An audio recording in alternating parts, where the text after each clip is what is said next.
Hello, everybody, and welcome into the Ask Julius Show. I am your host, Greg Nyman Jr. I am an intuitive that has had the privilege and honor of working with Kasey, Julius, and the team for a number of years. Uh, with us, of course, is Kasey Speer, the conduit channel for the Ascended Masters Group, known as Julius. Julius has reached the highest level of consciousness through the human experience and is here to assist us on our conscious journey because they love us that much. Those of you that are new to this particular format or platform, this is a rapid fire format. You will get to you get to ask Julius basically anything under the sun, but please keep in mind we are not medical or financial professionals. This is for entertainment purposes only. And anything that is too personal of nature would be better answered in a private session with Julius for obvious reasons. Please like and share this show and check us out on all the platforms. We're under Channeling Julius or under the Awakening Network. Hi, Kasey. How are you? It kept sounding in my brain like anything that you ask will be used against you in a court of law. Like that was like the next thing that felt like it was going to come rolling out of your mouth and asking you That's a question. that's next week. Welcome in, Greg Nyman Jr. and your super cool leather steampunk hat and goggles. Isn't it pretty sweet? This is the inner you, The right? inner Yes, me. yes. So for people Uh, here on the show, Greg has this super cool, fun personality. I know you get a little bit of a glimpse of it here on the show, but he is so much fun and loves to dress up in different things. If you get him anything, he's going to wear it. You know, he's just that kind of a guy. And check out this piece. Okay, so Greg, tell everybody what that piece is. so, um, went to a Renaissance festival last weekend, and this piece was hand forged by a blacksmith there. And it's a little wizard dude with a little wizard hat. Super cool. It's made out of iron and copper, and he is just super, super amazing. Yeah, Anybody that has not gone to a Renaissance festival, go. I'm yeah. just saying, just go and have fun and get caught up in the atmosphere. Super fun, super cool, fun food of all types of food. I mean, you got people walking around with turkey legs. You got people walking around with Brussels sprouts and mushrooms, like all tastes and all varieties. Super fun, super cool experience out in the woods. Yeah, Go. I have to jump in because we were there, of course, with my daughter Kaylee and my grandkids, and the booths are kind of these combinations. There's some commercial retail booths that have products there, but a good portion of the booths have these handmade things. Like this is what these people do for a living, right? They go from festival to festival. Greg's hat, of course, was made handmade there right on site because his head's too big, so nobody would carry that size. And then the necklace that he's wearing, this guy's there and he's Nordic, okay, Nordic. So he's all there about, the Nordic knives and swords and runes and all of this stuff is handmade. You're like right there, he's got his fire and his tools and stuff. And the swords were amazing. Of course, 15 grand for these, Excalibur style, swords. And, they were amazed. Of course, Greg could just pick it up with one hand and, yield this weapon there in the booth. It was just amazing. And they had that cool little piece. It looked just like Greg, right? I'm like, oh my God, it's you, right? The little wizard and the beard. So we had to get that. We had so much fun. For those of you who watch this show and you've been watching it for a while, you may remember the segment that we had my amazing daughter Kaylee on. And Kaylee is quite the witch, the white witch, and sorceress herself. So she loves these festivals, goes all adorned, of course, in costume, and all of the corset and, full costume, full garb. This is just her arena. We had so much fun. So much fun. Like Greg said, if you've not gone to a Renaissance festival or Renaissance fair, and Greg, the last one that I was at, I was 17 years old, went to the original Renaissance fair in Agora Hills, California. I was actually on a date with somebody for the day and went, and I didn't know where we had landed. Like, I had no idea what this was about. And even then, everybody was in, costume. This one here in Georgia is a little more pirate themed. The other one that I had gone to was far more Renaissance, themed, and this was kind of a cross pollination between the two. Really, really, whole lot of fun, right? So I made Greg wear his super cool steampunk hat, and because this is just by nature who Greg is. He's just so much fun. So you just look so cute, Greg. Well, thank you. You look cute yourself. And go time, yes, we all did dress up. All the grandkids, Kaylee, her husband, we all dressed up. We had a good time. It was super, super fun. Yeah. In my 20s, I actually did work for a Renaissance festival there in Yeah. Cedar City. Yeah, my half brother, so I had three half siblings. My half brother Bud was, I think Bud was probably 10 years older than I was, somewhere between 10 and 15 years older than I was. And he was the quintessential flower child in the 60s. All three of my half brothers and sisters were, all in the depth of the mix of the flower child and, the drugs, unfortunately. But Bud was so drippingly artistic, and unfortunately suffered with some mental illness and emotional issues, so he was quite the suffering artist, unfortunately. And he found it very difficult to focus on anything. And his artwork and his jewelry work was just amazing. And he finally was actually able to land as the costume designer and maker for the Shakespearean Theater Festival in Oregon, in Ashland, Oregon. And that's where he finally found his bliss and his joy in his life, which was amazing. So it's kind of interesting how some of this loops, kind of back to me, pinging me, just a little bit. And then, of course, to have a daughter who enjoys it so much and to be able to share in all of that. And just having so much fun with everything, right? Absolutely, absolutely. Thank you for your lovely comments, everyone. Thank you, Source of Light. She's saying, "Oh my God, look at you too. You have wonderful outfits. Hello, everybody. Hello, Zippity Doodah. Hello, Tommy Two Tone. All dressed up," says DC5. Hello, Vandina. Hello, Kat. Hello, Stephanie. Hello, everybody. Hello, Hilda B. Hello, Tammy. Yeah. I think the best part, we didn't hold it up, but we'll have to do it maybe for the next show.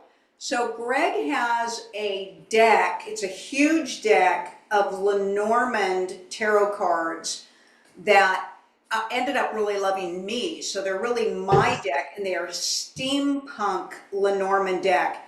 And Greg looks just like the guy. Like, you look like the male guy. He's going to grab him real quick. Wait till he holds it up. The guy's got the hat on that Greg has and the beard. And so it just totally reminded me of the Lenormand deck with Greg, done up in the steampunk garb. I think he's going to grab that.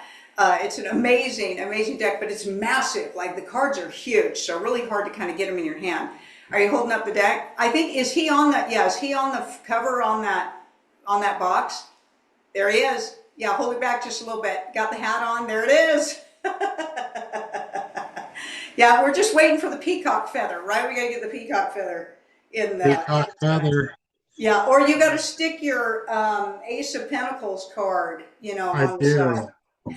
Oh, yeah, look at these cards. Yeah, These are they're massive. amazing. And they all fit together and make a big picture when they're Yeah, all. yeah, yeah, yeah. Speaking of which, have you got some crystals to share with everybody tonight, Greg? I do. Thank you.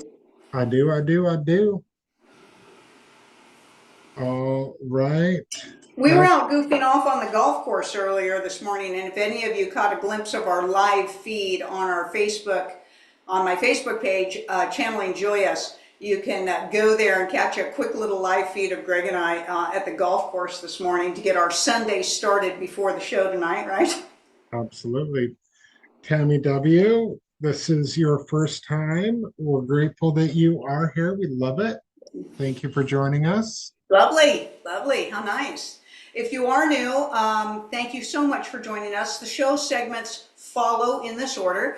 We start off, Greg's going to give everybody some information on some crystals because he's the crystal master. Then we're going to get into the body of the show where you're able to submit your questions right into the live stream for Joyous, having fun with some interaction, letting Joyous bring some truth bombs, answering his question for everybody. And then we always love to do a grand finale on the show where Greg offers up some very brief and quick card readings for everybody. So stick around, hang out all the way through the show because you'll have an opportunity to say yes, yes, yes, me for the card reading. And you get to sit back and relax. We have a super great time. I always want to extend my gratitude from my team here at Channeling Joyous to all of you who make this show possible. Your contribution is invaluable to us here at Channeling Joyous. In case you are not aware, we take clips from this show and they go all over our social media, our YouTube, our Instagram, our TikTok, our Facebook, and those clips are massively, massively getting out there thanks to all of you. Millions and millions and millions. I think we're almost up to 10 million views on some of those clips, Greg. And if it wasn't for all of you asking your questions and helping us to create that content, we just wouldn't have the opportunity to do that. So we just always want to thank you so very much, so very much for your participation so that we can continue to have not only so much fun with you and for you, but also to help us get supported, through the business of Channeling Joyous. Please visit the website, channelingjoyous.com, right? Absolutely. Okay, so this first little dude I brought, I'm not sure if I can make it show up exactly how I want it to on the camera, but we're going to give it a shot. All right, so this, can you see? There you go. You see the chevrons in there, Oh, yeah, yeah, yeah, the little peaks, the little peaks. yeah. There. This is a chevron smoky citrine. And the reason that I brought that up in particular is it has all the properties of smoky quartz and citrine, but the chevrons in crystals, they're more sought after. Because that's how the crystal is formed over, millions of years. It's formed by, dust particles and whatnot settling on the crystal and then crystallizing. And you can see the variety of concentrations of minerals that have fallen on the crystal to form that chevron. That's the scientific part. Now, the metaphysical part, they offer amplified energy, they promote clarity, they encourage transformation, they balance energies better and enhance tuition. And they're also a symbol of protection against negative energy. So, that's why chevron crystals are so sought after. A lot of people, really, really like them, and other people just, they don't, they like the uniform crystal, but, to each their own. but the chevron amethyst is really, really pretty. And that was a chevron smoky citrine, but chevron amethyst is the most common that you'll see that on, and that's also, well, it's white in chevron amethyst, generally speaking. Citrine is a third eye, solar plexus, sacral, and root chakra stone. Transmutation of negative energy, abundance, balancing polarities, strength, and anxiety relief are some of the properties of citrine. The next stone that I brought is probably a stone that nobody will really recognize because you don't really see it in this form very much. This is a ruby. This is what raw ruby looks like. Then obviously this is not gem grade ruby, but it is raw ruby. It's a super fun energy stone, super fun to hold in your hand. A lot of people like raw as well as the, you know, uh, polished finished product. It's a really hard aluminum oxide, is what ruby is. Ruby is a solely root chakra, nourishing, rejuvenation, joy, stress relief, passion, anxiety relief, trust, and lucid dreaming. It is also one of the stones of nobility. That's why you see it on a lot of crowns and things of that nature. Allegedly, we're not going to get into what those red stones But actually is are. that really what's on those crowns? No, it isn't. But that's what they want to tell you it is. Right, right. Okay. Okay, and now I brought two stones that are confused all the time, literally all the time. Okay, so the first one is our vestonite or festonite. It's Arfestonite Arfvestanite, our or fest. festonite? Now, if you can see, if I can get it just right, it's got a blue flash to it. There you Oh, go. there it is. Yeah. Blue flash. Super high vibration, super high energy stone. It's a blue flash. It is third eye and throat chakra. Um, Actually, I did bring three. Now that I think about it, our vestonite is usually confused with pneumite and astrophyllite. And labradorite. It looks a little like labradorite to me. It does, but labradorite doesn't have the like little, it looks like glitter in the stone. Labradorite usually has like a flash through the whole stone. Right, This little pieces of it. right, right, right. Um, uh, our Vestonite is a third eye and throat chakra, self healing, living in the present moment, PTSD, self discipline, spiritual awakening. It's a super high vibration stone. It's one of those stones that if it wants to look at you, work with you, it'll feel like you're grabbing like a sea urchin. It'll be prickly in a good way. It obviously doesn't hurt you, but that's what it feels like. Now, Numite um, is another stone with a blue flash, but it also has gold flash in it.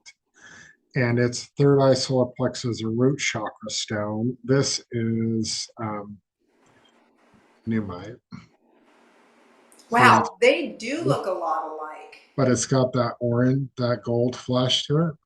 How, Greg, in the world would anybody, like the average person, just won't know that? I don't even think the crystal stores know that on average. Some of them don't. Yeah. It's the third eye, solar plexus, and root chakra. Our Vestonite is always black. Numite can be brown.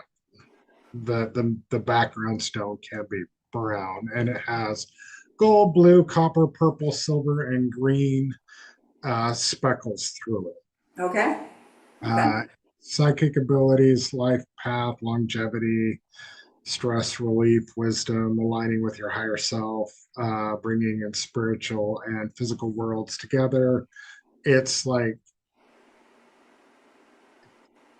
it does so many things that the list just goes on and on and on and on and on and on and on. It's a really good stone to wear and keep with you because it does help you protect against fear. And like if you work in a environment where you're constantly exposed to negativity, Numite will help you with that. And you can, if you're daring, pair it with Moldavite and buckle up. Wow. Wow. And we know how daring you are. I do. I do wear it with. I do wear it with Moldavite a lot. Yeah. Okay. And are we ready for the third stone that looks exactly the same? This is Hyperscene. What is it?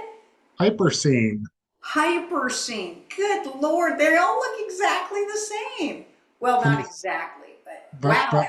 pretty close. This is just a gold flash by itself. Do you see that top right I there? can. Yeah, yeah, yeah. Gold flashed, Hyperscene. Hyperscene is all of the chakras, all of them. It promotes self-love, satisfaction, independence, strength, and endurance. Um, your entire chakra column opens up and forces one to prioritize what is most valuable in their life. Like this stone, if you're confused and you don't really know what to do, grab some hyperstein, pair it with some cobalite and some moldavite, and yeah, away we go. Wow. Again, this is another stone that has so many things that it does because it's such a chaotic energy, but really good.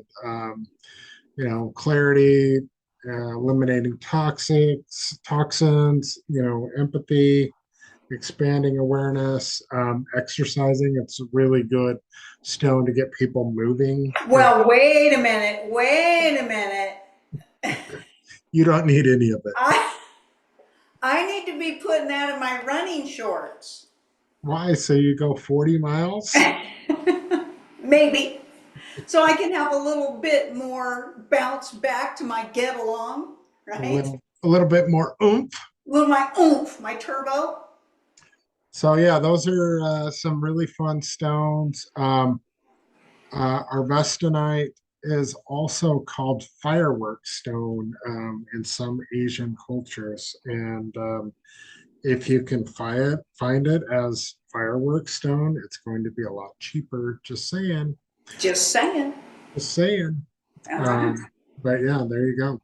Thank you Bunch for of that. Always so interesting, always bringing stuff that nobody's ever heard of, but thank you so much. And we appreciate the big words. the big The words. big words, I so tried to that, keep them. I it's tried to like keep. those children's morning shows where we get to say the big words for the day. We get to say our big words for Sunday night with Greg Nyman Jr. Love it. Yeah. Okay, are we ready to go? I think we are. I have my cute little jade elephant on. Did you see my jade elephant, Greg Nyman Jr.? I did. You're not even listening to me.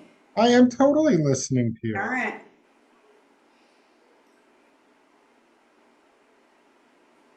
Are you sending messages to people? Yes, we're wanting a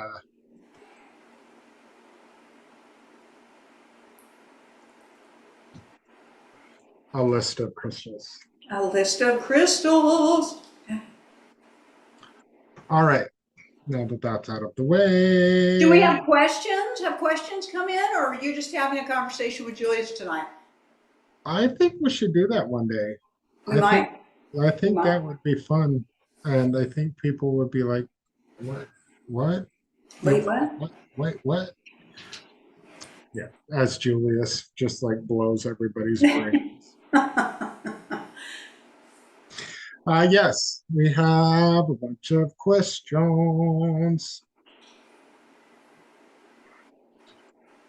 And yeah, so Kasey Speer 341, thank you for posting all those crystal names. Thank you so much. Right? Is that who I am on YouTube? Yeah, that's who you are.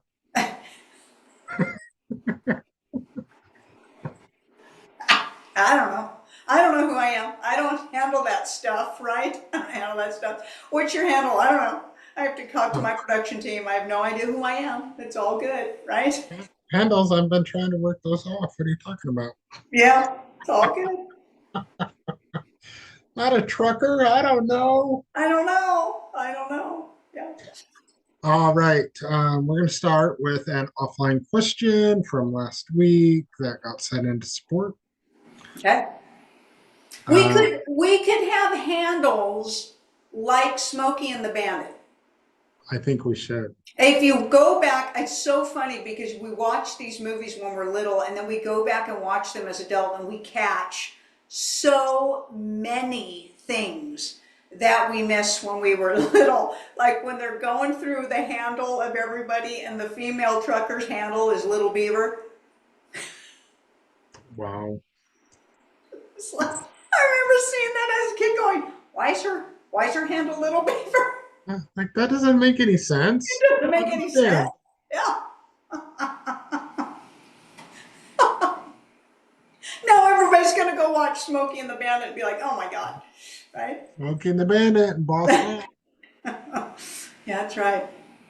What's your 10? What's your 20? Breaker, What's breaker. my 20, right? You chasing some bank robbers, Sheriff? Bank robbing's baby shit compared to what this dude done. Maybe you and I are just going to have a conversation tonight. Uh, all right. All right. Man, let me pick the right mouse here. Okay. Question from Marzena. Um, is Kasey and Julius's collaboration in this lifetime or timeline a form of a soul's agreement or creation, or is it more pure chance, even though they interact in other lifetimes or expressions? Thank you. Yeah, so Master, there is no such thing as chance. There's no such thing as coincidence. There's no such thing as chance. The sooner you accept that as a truth, the more you're going to explode with your abilities to recognize the phenomenon of alignment and the extraordinary that you are. So the very first thing that we want to come out of the gate tonight is tell all of you that, okay? There's no happen chance. There isn't. And every time you try to convince yourself of that, you denounce your state of empowerment. Truly. The interactiveness between us and our Sinaway goes into many, many infinite lives and infinite opportunities for interactiveness. So the relationship is very long and very deep, and that is a truth. Just like you have, Master, with aspects of relationships, of versions of your own self that work in an expansive nature, healing nature, an extraordinary nature, for the deliverance of truth, for the deliverance of knowing that you are source. On the highest version of truth, we are all one. And so this is just another fractalized version of our Sinaway. And also, you are another fractalized version of us. Having said that, there are all levels of consciousness that we are. So some may represent themselves as us in the first level of consciousness version, that we dived the deepest aspects into the pits of hell and fought our way out of to reach our highest version of consciousness. So Kasey, known as our Sinaway, channels the version of us in our sixth level of consciousness state, and that is just the way it goes for now. Love it, love it, love It, I have questions. I have questions, but I think I already know the answer. All right. Zippity doo dah. Do we make contracts in the sleep state or astral realm? And if so, how can we stop this? Okay, so well, we have a process. In fact, we're just finishing up where we can take you through a process to change the energy of your contracts, of the agreeable contracts. You can go to our website and get information on that. And that is one way to assist you in that. So, what we will tell you is this: contracts are all about fear based limitations, all about fear based limitations. And in the agreeable aspect of interactiveness with other fractalized versions of you, you don't usually enter into it from a contract perspective. You usually just choose to play, choose to interact, and choose to expand with each other. Through the entanglement aspect of low frequency fear and forgetfulness, the energies of those agreements shift into obligations and requirements and contracts. So the original understanding of interpretation of why you interact with another gets dragged down in the fear-based realms, and you tend to stay in fear-based, and so you tend to stay in perceiving those things as contracts. And then they can also be turned into what a lot of people perceive as karmic wheels that you just can't not seem to get out of. By changing your energy frequency and by choosing to no longer reside in the fear-based obligations, you may exit the contractual agreement or the energy of it. A lot of times you have a difficult time reaching where those contracts are. They reside in all 7 of your energy bodies, as explained in the process that we provide for you. Again, we would encourage you to visit with us, and we can help you change those energies. Love it. Love it. And yes, that absolutely, I know that from personal experience, having had that happen a few times. It's a beautiful process. Thank you for that. Tommy Two Tone, what happens to someone who has near-death experience, much love and wisdom to return to an extremely low consciousness lifestyle later? Is it undealt with trauma? So, Master, the first thing that we're going to say is that there is no such thing as a near-death experience because there is no such thing as death. Okay? So the vocabulary that you're using for that term is very disruptive for the ultimate truth. And we've used that term as well just because people tend to relate to it. But the problem is you can get trapped in the illusion and continue to support the aspect that death is possible, and it's not. It's not. What you have experienced is an out of physical body experience. That's what you have experienced. Sometimes those intensified experiences end up where you don't return back to that physical body. You are actually on your way out of that physical body as an exit point to go back into light and then to reincarnate yourself into the physical. And then for some reason, you've chosen maybe at the last moment to come back and return once again. You've changed your mind. Circumstances may dictate an opportunity for you to return, in which case it's interpreted as a near-death experience, but it really is an out-of-body experience. And Master, your level of consciousness does not change based on an out-of-body experience. Your level of consciousness is your inner work in a continual aspect in your ongoing journey. And it's not going to suddenly burst into a high level of consciousness from one thought. It just isn't, okay? For your out-of-body experiences are just a moment. They're just a moment of an experience. But in coming back and re-entering onto the physical, you are going to continue on with the exact same perspective that you've held, which is measured as a frequency or a level of consciousness. As you grow your level of consciousness, you will grow further into alignment and into new memories of what it is to leave your body. But the truth is, you leave your body almost every night. Anytime that you hit REM state or pinealine is secreted from the brain, you have an out-of-body experience. Just because you can't remember them doesn't mean they are not occurring. So please do not think that any one singular out-of-body experience is going to solve all of your consciousness problems. It just doesn't work that way. And you don't ever get to be excused or get a spiritual bypass for your self-work. Follow-up question. There's such a wide variety of experiences in the near-death realm, like what people see on the other side, or whatnot like that. Some people see angels, some people see demons, some people see family, some people see their life flash before their eyes. Wide variety of that. Is that related to programming It is. So, Master, there's nowhere that you go. There's not a destination that everybody goes to. Everybody's been so programmed to think that something particular happens when you go out of the body, and that's just not true. You are infinite thought. You are infinite thought, Masters. And no two souls have the exact same experience. It's not necessary for that. Otherwise, you would not fractalize yourselves or prism yourselves into an infinite array if duplication was to be had. So nobody as an experienced, or as you are experienced yourself as a singularity, are going to have the same experience as another version of yourself. You're just not.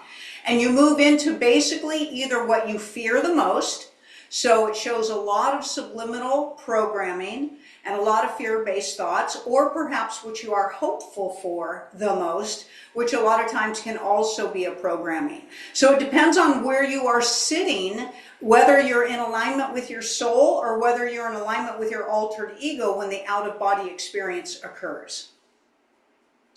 Love it, love it. And what makes that out-of-body experience so lucid for some people? Like, they literally say, I could feel this, or I could touch that, or I could smell that, versus not for others. What's going on? It just varies. It just varies for each person. It has to do with what you just said, the intensity of the experience.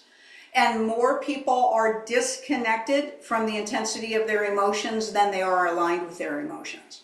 And most people don't remember. They will remember for a flash or a very short period of time. And if they don't do something to record it, it'll fade, just like any other dream or any other out-of-body experience does, and they won't be able to hold real recall on it.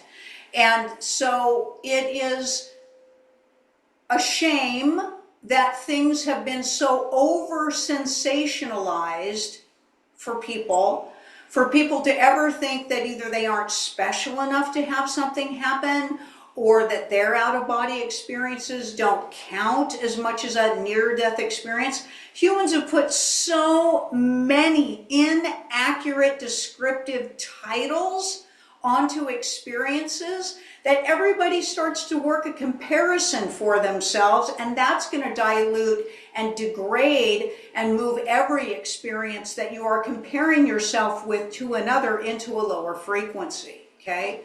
You are not ever, ever, ever going to die. You cannot cease to exist. It's a total illusion that when your energy chooses to exit a physical body, that you're gone in any way. It is just not true. If we could assist humanity in eliminating some of the phrasing that they use in order to unlock their freedom from their own encasement of ignorance, one of them would be the death program. Love it, love it, love it. This question's from Laura. I can't say the first part of your name. It's just far too long and my brain can't separate it out. So, you're Laura. Um, Welcome. How do you distinguish between judgment and gut instinct?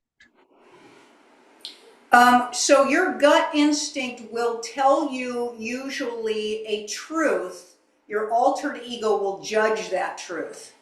Okay? So in other words, your gut instinct may be able to detect that somebody is a liar. That's not a judgment, that's a truth. If you determine that being a liar is a bad thing, then you have judged the truth of your gut instinct. Okay? So you need to understand what a judgment is. It is deciding or having an opinion about something being right or wrong or good or bad. Okay? But a simple truth just simply is without having to judge it. Okay? So again, if your gut instinct is telling you, don't go in there, I'm going to get harmed, you didn't just judge a situation, you've just said, I could get harmed in there. If you quickly go, oh, well, it would be a bad thing if I get harmed, then you've judged your truth. And that is the difference. Love that. Love that. Oh, sorry. Got something in my eyeball. And that is not helping me read. We think that you just put the side of your glasses in your eyeball. I did, and it somehow helped. Because I'm awesome like that. All right. Vendina, in the last year, I've developed pain in my right leg where the hamstring and glute muscles tie in. I used to be hyper flexible, but now it hurts when I stretch. How can I heal this and what is it? It's the IT band, and it's trauma based, and it's also your psoas muscle that wraps around the front that you're not recognizing, is atrophied from constricting itself in trauma response for your body. So it is unhealed trauma. Yin yoga will take care of a lot of reaching those areas. Yin yoga helps to open up and increase the flow of hyaluronic acid, which will help nourish and help regenerate the flexibility in those tendons and those bands and soft tissue and fascia tissues that wrap around in your hip region. But your hip regions are all about storing trauma. And Bendina, on Spotify, look up songs that make you cry and literally listen to that if you don't know what your trauma's about. Yeah. Or And you can go running and cry too. just put in some Mateo, you'll be Matteo Bocelli. fine. But yeah, talking about your trauma also will help get that out. Cat 55, how can you practice non-judgment and not judging? Thank you. Master, you have to recognize when you are judging and stop it. Stop it. Okay?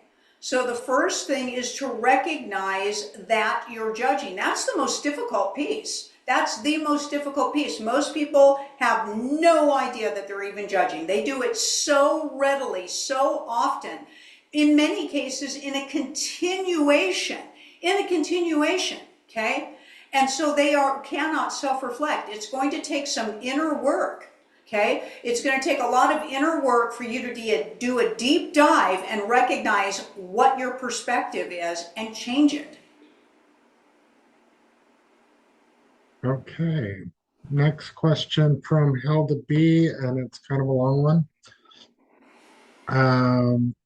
It's actually broken up into two parts. So we'll do the first part, and then if we have time, we'll come back to the second one. How are nefarious beings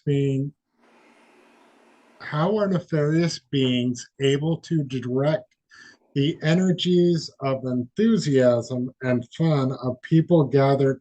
Oh, okay. Of people gathered in concerts and sports events to support horror acts without the consent and awareness of the people. They do have their consent. They're participating.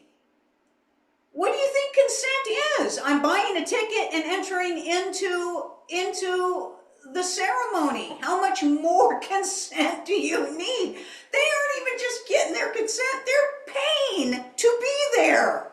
They're paying to be there. If you don't say no, you say yes. No, you're going. That's your consent. It's like, oh, I didn't get my consent to be at the wedding ceremony. It's like, what the are you doing here? That's consent. Okay? I think she's asking, or they're asking, like, okay, you're going to the concert, but you don't realize, or you're unaware. That's your ignorance. That's not their problem. That's not their problem. Okay? You're participating. It's like, gee, I'm going to go walk on fire rocks, but I just didn't understand it was going to burn my feet. Well, that's your problem. That's your ignorance. Okay? Just because you haven't done your homework as to what you're participating with when you are involving yourself with something, that's not their problem. That's your problem.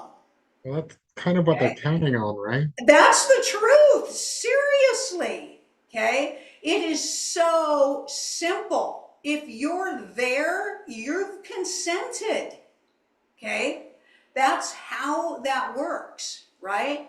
And what they do is they usually are pulling on fear-based emotions. Fear-based emotions, heartbreak emotions, sadness emotions, anger emotions, okay? So concert music are all about anger, revenge, betrayal, heartbreak, and they get you feeling that, and they get you acting that, and man, does that feed the beast. It feeds the beast. Not only that, but it's the shock factor during concerts. So all of the imagery, all of the loud noises, things that are painful, things that are disruptive, they're draining all of that energy from you. Literally draining. They're hitting that whole arena with a frequency bandwidth that is pulling on your energy, and they've got devices that are extracting your energy from you and then filling up containers and devices underneath the arenas. Literally. Literally. Why do you think you are so drained after a concert? Why should you be drained from listening to music? Why? Why would you be drained from that? Why do you think you're so drained from these events? Why do you think your ears, you can't hear, you can't breathe, you can't see in many cases? You're extremely disoriented, plus this, you're drunk. And what do you think that is? That's literally pouring demons into your body. Why do you think it's called spirits? Okay? And it literally attaches itself to your fluids in your body and your ability to think and be cohesive in your decision making, and you are siphoned. You are siphoned because you have dropped into the lowest energy frequency state. They've got you in mass collective programming, spell casting ceremony, and it drops everybody into the first level of consciousness where your ignorant state makes you vulnerable to that extraction. And that's what's going on. And you cannot pretend at this state, seriously, you cannot pretend at this state with all of the red and the blood and the fire, okay? And the red outfits and the sexuality and the humping each other on stage and the killing things, okay? And the horns that they're wearing on their heads. Seriously? You don't know what you're participating in? Okay? The minute you start seeing red flashing on that stage, you know exactly what is taking place. Exactly what is taking place. The minute they've got the red outfit on, the minute the background dancers have the red on, the flames in everything. Come on. Okay? So you are giving them permission by being there. That's how that works. And you're giving them permission by watching, period. By watching, period. Because if you think that you have to actually be at these events to be contributing to the energy to these ceremonies, you are extremely limited on your perception. It's participating in any way. That's watching and listening as well.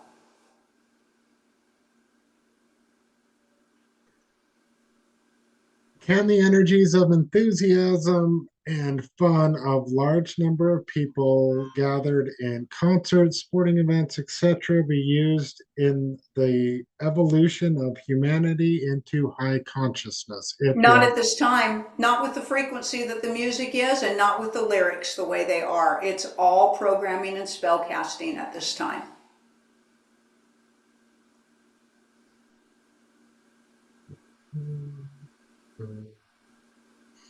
okay. Next question is from Flower Drew. Hello, I've lost so many friends in the last few years. The problem is that I've had challenges making new friends. I am kind, loyal, and authentic. What is the reason for this? Thank you. I think it's not, she's not asking why she's kind, loyal, and authentic. They're asking what the challenge is to make new friends. What's that? Maybe you're not attracting kind, genuine, and authentic people. Maybe there's none of them around you. Maybe that's the case. Okay? And that can be the truth. We're not going to either confirm what you're saying about yourself or deny what you're saying about yourself. We're not going to do that here on this platform, but what we can tell you is this. Energy, likened energy frequency comes together. Likened energy frequency generally comes together. Whether you realize that or not, that's generally how it works, okay? So either your frequency, you're not getting out there with your frequency enough to align with likened energy frequency people, or there's something funky going on with your energy frequency and it's not resonating with other people. It's not good or bad or right or wrong, but that's exactly how it works. Absolutely. All And right. sometimes you're really grateful for that, right, Greg Nyman? Sometimes it really, really sucks, but in the end, it's really, really great. Yeah, yeah. Sometimes getting ejected from your current life, not such a bad thing. Not such a bad thing. All right, it is the time of the show where we talk about the fabulous specials for today. And we are going to be talking about the three-part workshop that is coming up this week. Uh, those of you that joined last week's workshop, it was mind-blowing, and I'm sure there's going to be a follow-up workshop to that one because that just went in directions I had never even thought of. Yeah. So cool, and the Q&A was very, very, very interesting on that as well. So this upcoming workshop, the dichotomy of vibration, healing versus avoidance.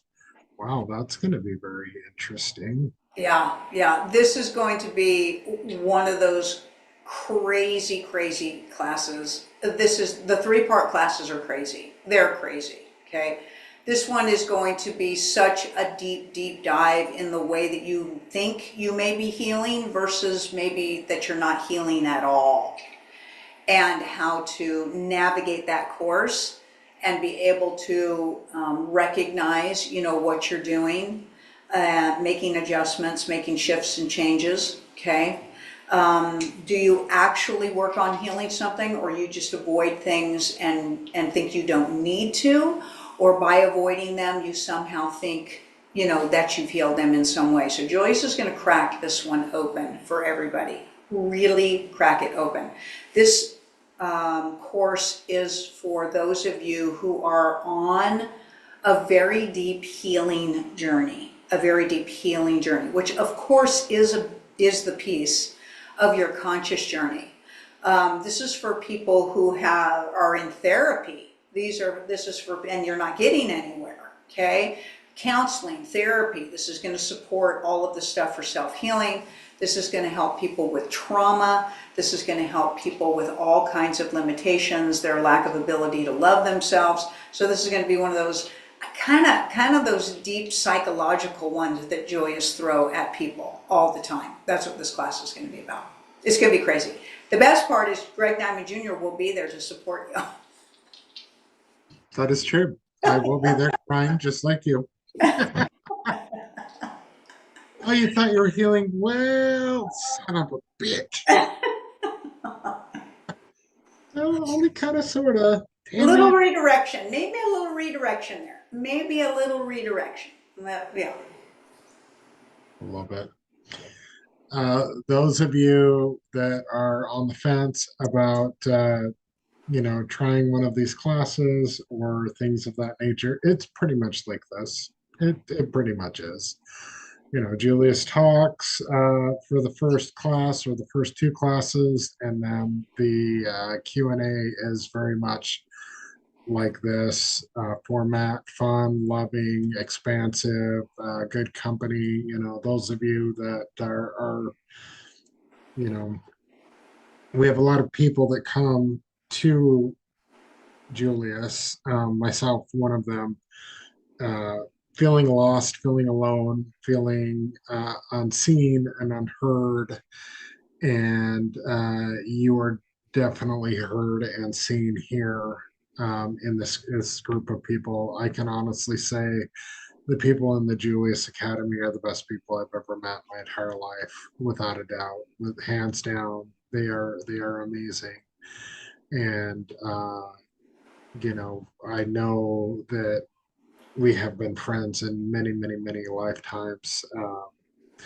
You know, in various ways, mother child, father son, father daughter, boyfriend girlfriend, whatever. I know that this is a shared energy, and anybody that is on the fence about it, um, do yourself a favor and jump in, and you will thank yourself, a month from now, 2 months from now, whatever. You will definitely find your tribe here Yeah. if you genuinely are on your conscious journey and want to know what's next. Here is a very, very good place for you to be.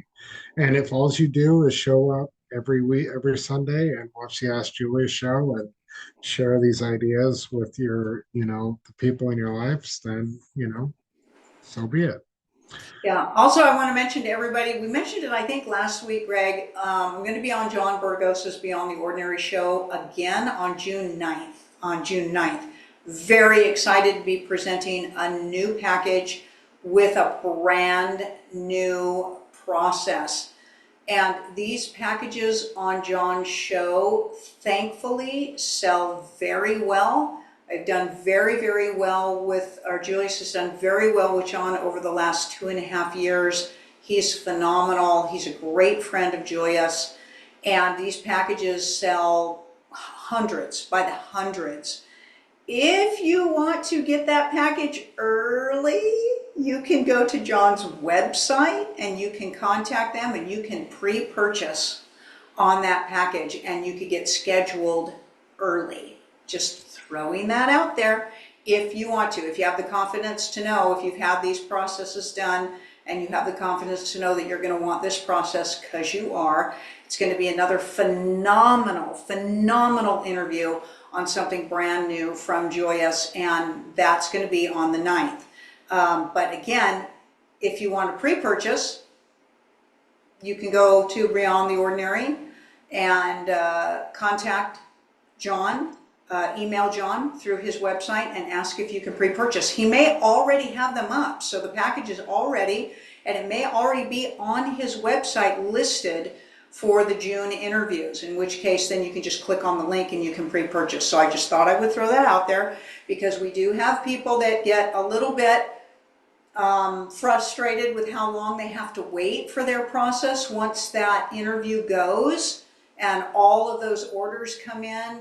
While the interview is going on, the orders are dropping in and they're dropping in, and then of course they got to schedule as quickly as they can, and some people get scheduled out farther than what they would like. This is your opportunity to jump in early and possibly create a scheduling that's a little bit closer for you. So I just wanted to say that. Like I said, John does allow pre-purchases for me.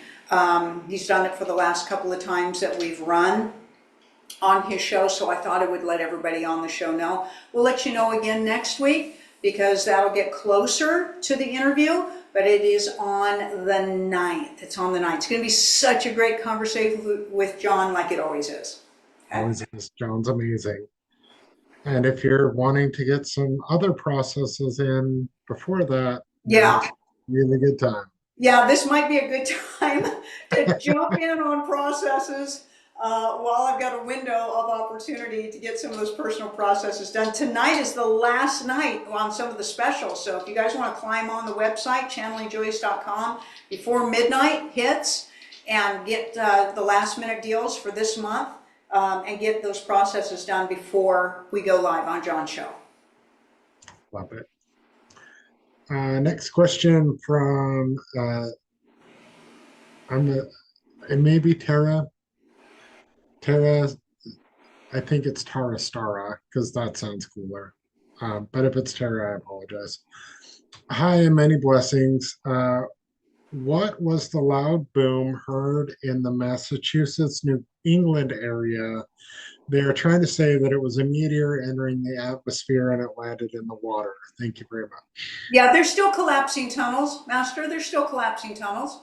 There's lots of that is still going on. Okay, so just trust the process that the collapse of the cabal is happening. It is happening, and it's either a collapse that's happening by the cabal to hide something, or a collapse done by those taking the cabal down to take care of something. Beautiful. Source of light, Kasey, thanks for all the good you and your staff and Julius are offering on your channel. I don't know where to start. Masters, do you have any message for me tonight? Thank you. Master, the message is always to continue your journey to know yourself as source. It's the message for humanity. For humanity, it solves everything. It creates everything. It is the way you will know everything, Master. Know yourself as source. Let go of your programming. Let go of your resistance to that truth. Your fears are unwarranted. They truly are. They truly are. What are you doing in every moment of every day to support that truth for yourself? That is our message for the all. Love it. A sunny day. Julius, I realized that most of the famous artists in history, even the ones from the Renaissance, depicted things they knew far more than the average, depicted things and knew far more than the average person. Now I wonder, were they part of the cabal? Mostly, yeah. So what you have to understand, Master, is this. All of your history has been written by the cabal. All of it. Okay? Everything that would inform you of any form of truth that you are source was eliminated. Everything is to make you afraid of ever thinking that you are source. All of your history has been written by those controlling your future. Should we say that again? All of your history has been written by those who are controlling the matrix and writing the script for your future. There's no prophecy involved in any of your written stuff. It's not a prophecy when you're controlling the outcome of anything. It's not. It's just bullshit. Okay? Truly is. It truly is. We don't care if you don't believe us. You will believe us at some point, because it's getting disclosed, and it's going to rock everybody's world to find out that all of these religious doctrines that they've been following are written by satanic people who have been controlling the narrative on everything and have you so deeply programmed away from ever conceiving the possibility that you are source, that you are enslaved by them. It is the truth. It is the truth. And the problem is that such a mass of humanity has constructed who they are based on who they've been told to be, that they won't know what to do with themselves when that truth reveals itself. We would ask you to hold tight in your compassion and your empathy for yourselves and for the all as this process unravels itself. Absolutely. Absolutely. Okay, next question from Stephanie Dela Cruz. I've always had a strong memory, especially for people and names. Since returning to work after being away for several weeks, I've noticed that the names of coworkers I've known for years seem to slip my mind. Could this simply be readjustment, or have you seen any connection between frequency shifts, timeline changes, and memory changes? Frequency changes will change that for you, because we don't want to say this in a disrespectful way, but they really don't matter to you anymore. We don't want to say that in a disrespectful way, but they really don't matter to you anymore. Okay? You've let go of those attachments, you've let go of those connections because they don't resonate with you anymore. It's true. Also, you're getting closer and closer to the knowing that names are just programs, right? You don't have a name. Your soul doesn't have a name. You have a frequency. You have a sound. You have a tone, okay? So that could also be interesting to you because you could be picking up more subliminally on their sound and their tone and know that their name doesn't fit, okay? Like, have you ever been introduced by somebody and you keep calling them by a different name? You just keep calling them by a different name. And they finally are like, that's not my name. And you kind of laugh and you go, actually, it is somewhere. It's in another timeline or a repetitiveness and for some reason, that name is more in alignment with who you are than your current name. Like, that's how you can answer that question, okay? The other day, we were having a conversation with somebody and we kept calling him Stephen. And finally, his wife said that his name's Kevin, not Stephen. And we said, well, we're talking to Stephen. And Kevin said, my father's name is Stephen. And we said, and that's who we're talking to. Love it. Decify, Julius, when Donald Trump passes, will someone else rise up from the White Hats or elsewhere to take his place? This will be the last president of your United States. Everything is changing, okay? So we don't know what you mean by taking his place. This will be the last actual presidency, so there will be no replacement for that role, okay? This person who is playing this role is just an actor. Donald Trump is not out on the forefront anymore. He's getting on with his life and doing many other things. Love it. Susie Humphreys, Julius, my session with you has been wonderful, but could you please answer if my most powerful gift in this lifetime is writing? It hasn't taken off as much as I hoped for yet. Sorry, we couldn't hear you. Is she talking about her being an author? What is she talking about? She is asking if her most powerful gift in this lifetime is writing. It hasn't taken off as much as she hoped it would. Well, we would tell you that there's no such thing as a most powerful gift. Master your source.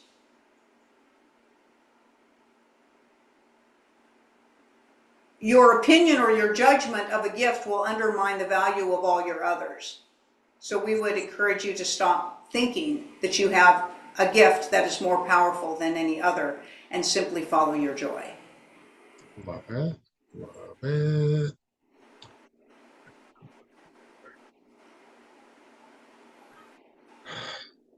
Okay, Tammy. I'm having cranial, sacral, and trans healing sessions. What are your thoughts about those healing modalities? I've also experienced a negative energy slash entity come after me in my dreams. What does that mean? Craniosacral therapy is a wonderful process. Everybody needs craniosacral. Anybody who's had any type of stress or anxiety in their life, which is everybody, has dry points of their sacrum fluid between their skull and their scalp. And that is a disruption in your wellness, your hormone flow, your ability to create amino acids and vitamins in your body, and also is a disruption on your spiritual connections, your enlightenment process in your channeling. So everybody needs craniosacral massage. In fact, every infant, once having been born and coming through the birth canal, should have craniosacral massage done immediately upon birthing, and sometimes they do. Besides any impact, trauma, or injury on the head, everybody needs cranial sacral therapy with a very talented, very intuitive practitioner. We would encourage you to be mindful as to who is doing energy work with you, Master. That's what we will say. Mhm. Next question from JC. Data centers. What's really going on with those? Should we Yeah. be fighting to prevent them from Yes. being built? Yeah, they should be being built. They're just extracting all your energy and your consciousness. They're keeping everybody in the first level of consciousness. That's what they're doing. Love it. That was a flyby by the Newton. Go time. Julius, is the upcoming film Disclosure by Spielberg what would be considered a captured moment by the White Hats to assist with the lessening of cognitive dissonance of humanity? It might be. Spielberg, of course, is deep, deep, deep, deep cabal and a satanic ritualist and has killed so many children. And but he basically has already been taken care of and dealt with. We don't agree with them to use the name. We think it actually is quite counterproductive. There is always a certain amount of information in these films if you're diving deep enough to it, but this is just going to scratch the surface. We don't have an opinion as to whether we think what they're doing is intelligent or not. Mostly anything that is put out in a production level doesn't have a lot of intelligence to it.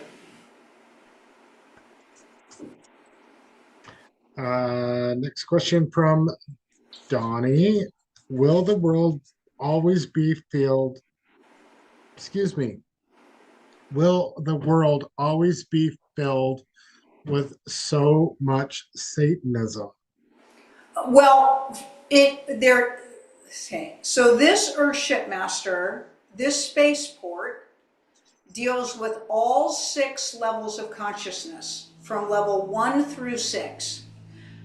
So all of those levels of consciousness will reside here on this Earthship and have the opportunity to express themselves and experience themselves. So they are not going to eliminate, there's no way to eliminate the first level of consciousness on this Earthship like you're going to come in and do a deep cleaning, okay? What they can do is do a halt, stop preventing everyone from raising their consciousness. That's what we're hoping will take place, in which case you'll have a dominant field of high frequency over low frequency. But as long as they keep preventing, doing everything they can to prevent people on the mass scale to have a high level of consciousness, then the fear-based consciousness will dominate. Simply by eliminating or doing a deep cleaning, which they're doing now, they're basically, calling the exterminators in to get rid of the cockroaches. If they don't stop preventing people from raising their consciousness, it will reseed itself. Love it. The question earlier about artists during the Renaissance being in the cabal. It's like Leonardo da Vinci, Picasso, Michelangelo, Dali, etc., etc. Are they in the cabal? Yes. Okay.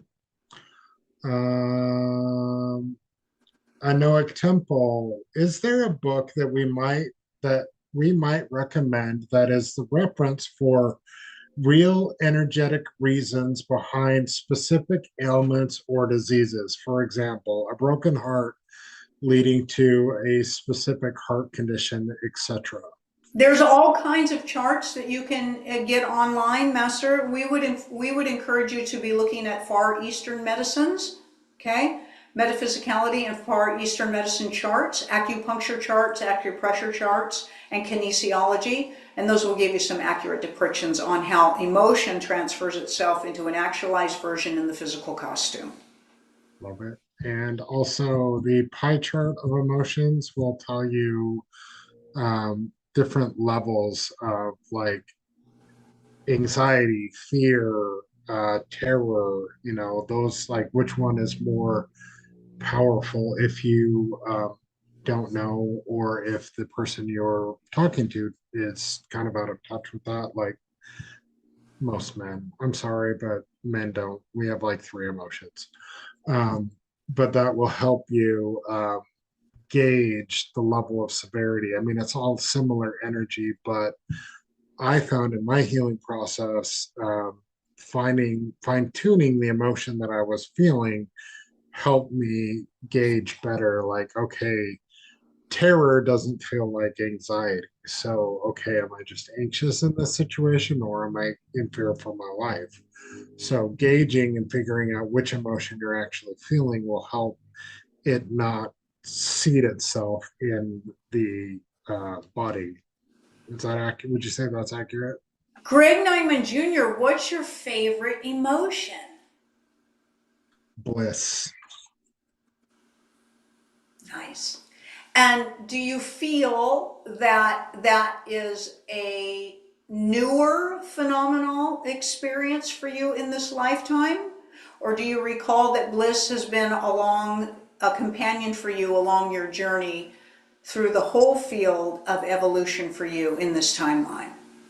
Well, considering we had an interview, one of my early sessions with you, and I told you I didn't know what joy felt like, I would say bliss was a little out of my range there. So yes, I would say bliss is a newer emotion for me, and with your assistance and Casey's assistance as well, I feel that quite frequently in my life, and bliss, and this may be a surprising one, safety. Nice. Nice. That's a big emotional piece that most people are missing, don't you think? I would agree. Yeah. I Yeah. think that's I think that's the fundamental one of the fundamental programs that they instill in us, that we are not safe. And it leads to need. It leads to need, right? Most people don't understand that a lot of their needs are linked to them trying to feel safe, right? Absolutely. Right, right, right.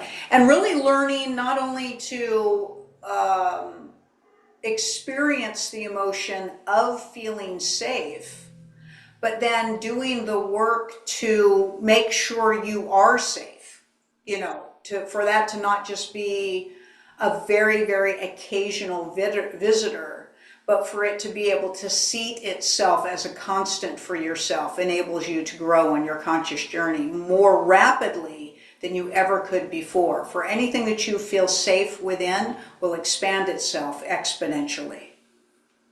Absolutely. Absolutely.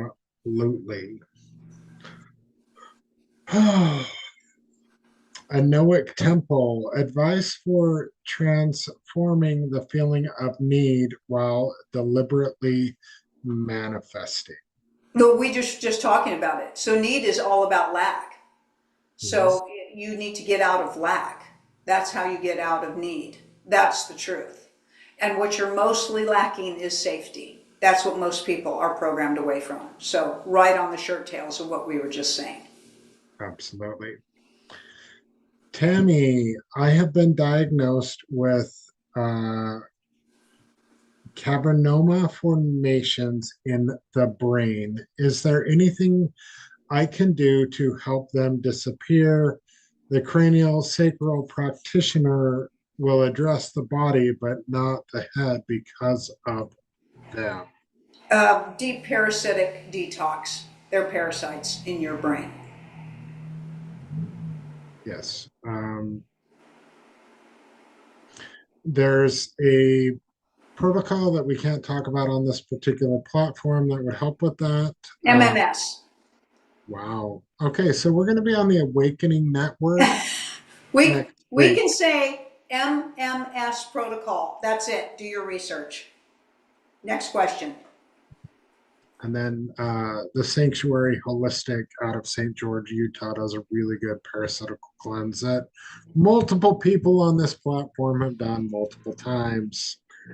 But yes, and also start brushing your teeth with hydrogen peroxide and baking soda.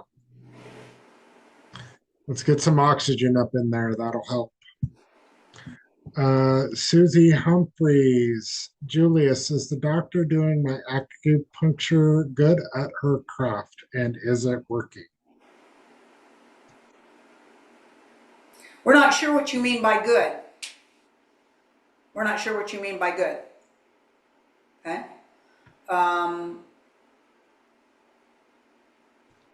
We're not sure what you mean by good. Okay. Does she have credentials for what she does? Yes. Does she have the intuitive energies for her craft on the highest frequency?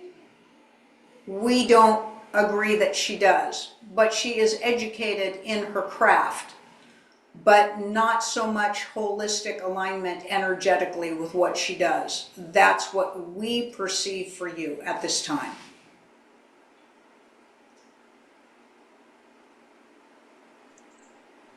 Love it. Love it.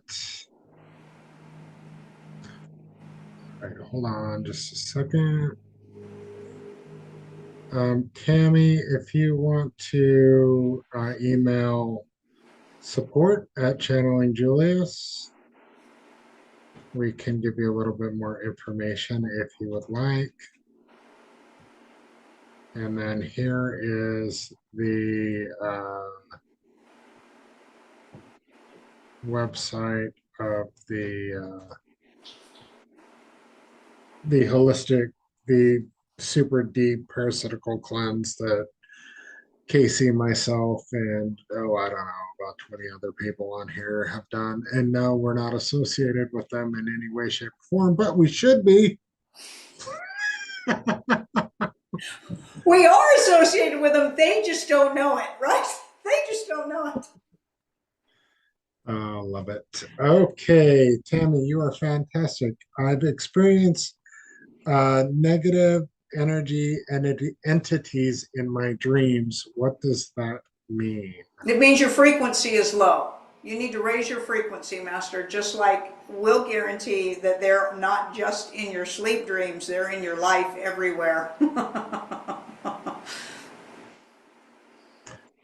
Love that. Yeah.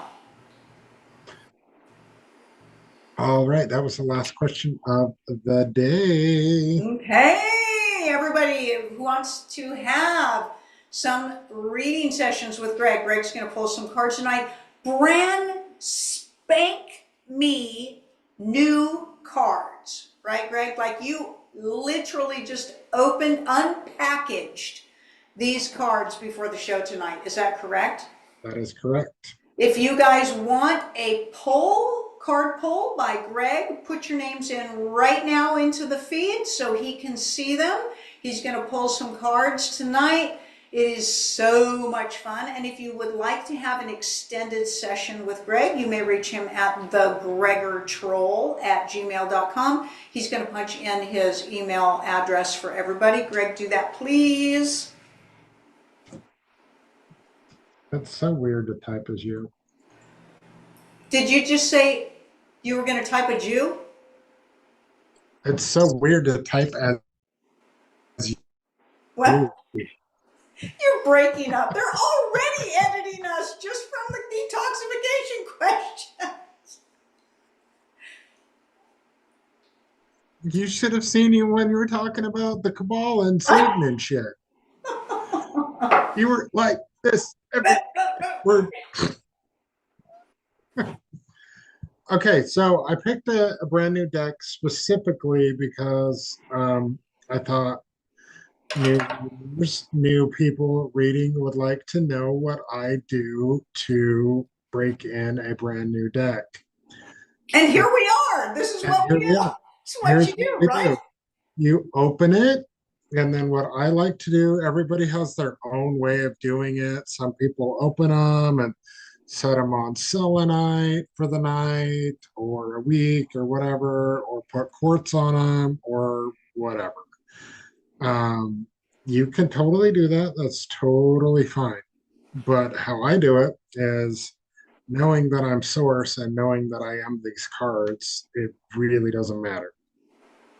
So, what I'd like to do, two reasons: cards stick together, and I get a better feel for the deck. Is I'll go through the deck and literally touch every single card individually, make sure they're not sticking together, and make sure that I've seen, at least out of my peripheral, every single card. And I've been doing that while we have been getting regaled by tales of grandeur from Julius. And you basically just kind of put your Mo and your Joe on them. Mo and Joe. That's right, right? All right, so this deck has some funky cards in it that I've never seen before. It seems like a very interesting take. This is by Rebecca Campbell. I have many of her decks. She's amazing. And it is the Inner Temple Oracle. I I have many decks by her. They are really good decks. A lot of people, you know, they start with a Rebecca Campbell deck, and I did. I don't think I did. Maybe I did. I don't remember. I know which deck I started with. I just don't remember who it's by. Anyway, and some people, move away from them, but a lot of people that I know, at least, they still stick with them because they're so well done. A lot of the books that come with decks are very small. This is the book for this deck. It's pretty robust. How long have you had this deck? Yeah, I don't know. I am unsure. How many How, decks do you have, Greg? how can I know when I do not know? How can you know when you do not know? Um, I might have a slight deck problem. You have a slight deck problem, I like my might. Tiffany lamp problem, Yes, but on a larger scale. much larger scale, like your crystal skull problem. This is true. I do have over 1,000 decks. Yeah. I really do. Most of them are in Utah, but quite a few of them are here. And I believe last time I checked, I have 18 or 20 different modalities of decks in there. So yeah, it's a bit of a problem, but it's okay. And then I have runes on top of that. So yeah. We're going to have you do runes here on one of the shows. How about that? We're going to set the intention for that. Yeah. Tammy, I put the website in chat. It's the sanctuaryholisticwellness.com.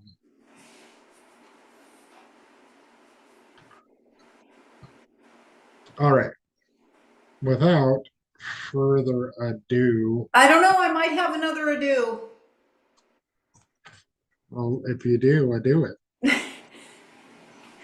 Are you asking me to do?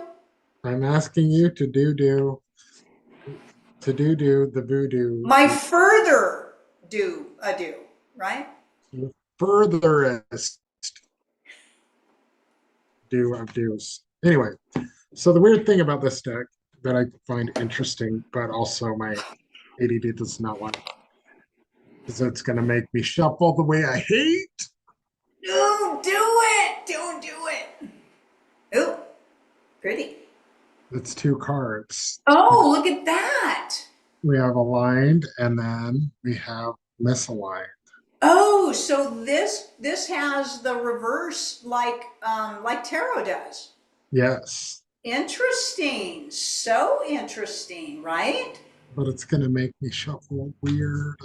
You hate show. So Greg also has this weird fixation where he likes his cards to all be in one direction. So he shuffles very meticulously, but also very controlled, where most of us just go, which shuffles the cards all over the place. He always knows if I've been in any of his decks because when I shuffle, he's like, damn it.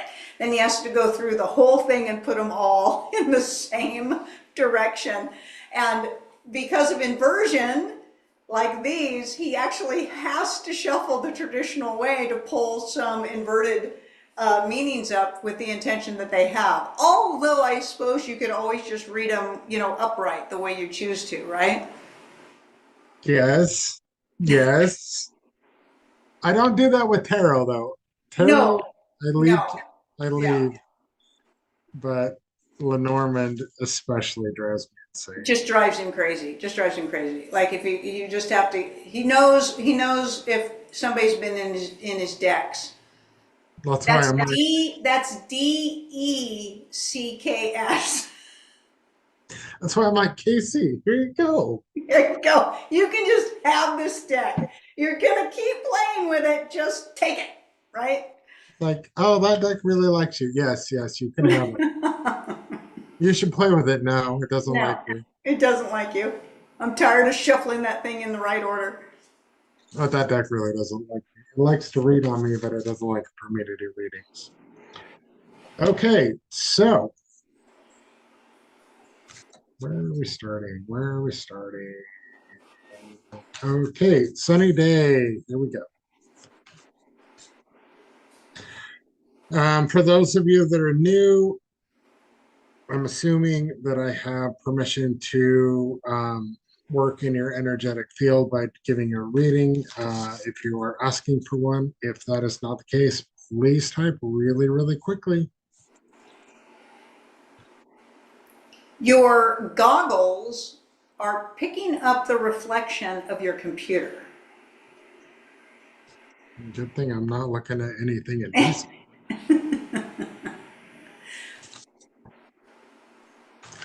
Giving away my Your secrets. secrets.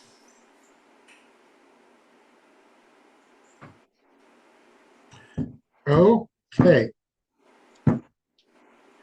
Susie Humphreys. Well, I thought you were wanting a card reading instead of saying thank you, Julius. So you get a card reading. This is the Chamber of Surrender. Ooh, wow. So for some reason, I am picking up that going and doing a sensory deprivation chamber for you, like floating in salt water. They have these little pods that you can go and do. And it's soundproof and you float in salt water for however long, half hour, 20 minutes, an hour, whatever. And they can turn on lights, they can play music, or they can be completely silent and dark. Um, I did it. I've done it a few times. It's really interesting. It really helps you calm and focus, calm your mind down and focus. So that is what I'm getting for you. Would be really good for you to do. Sunny day.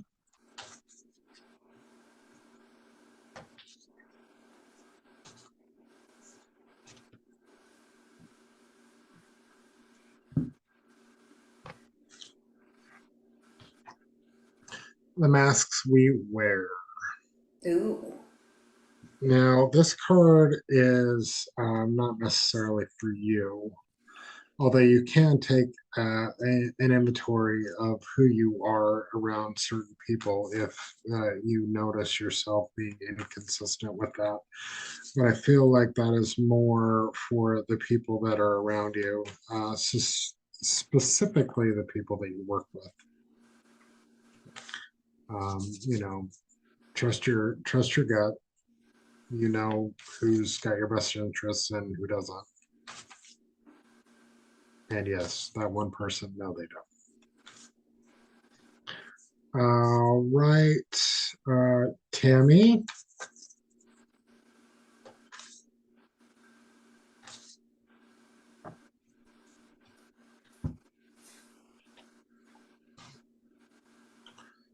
Very interesting card. These are really pretty cards. This is Chamber of Power.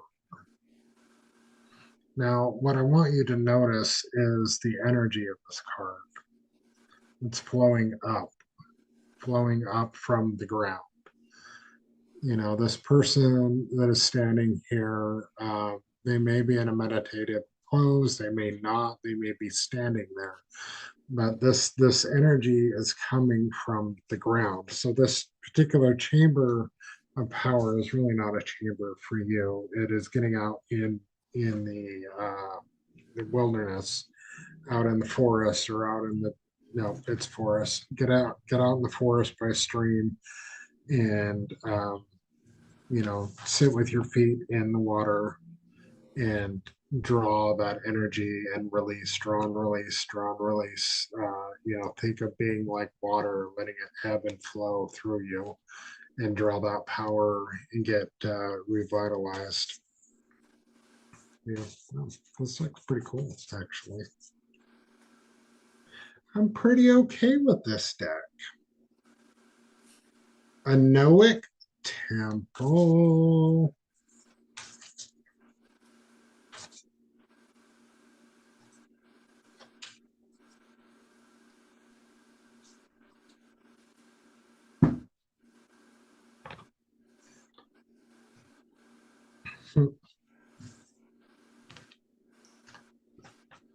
The Ceremony of Life.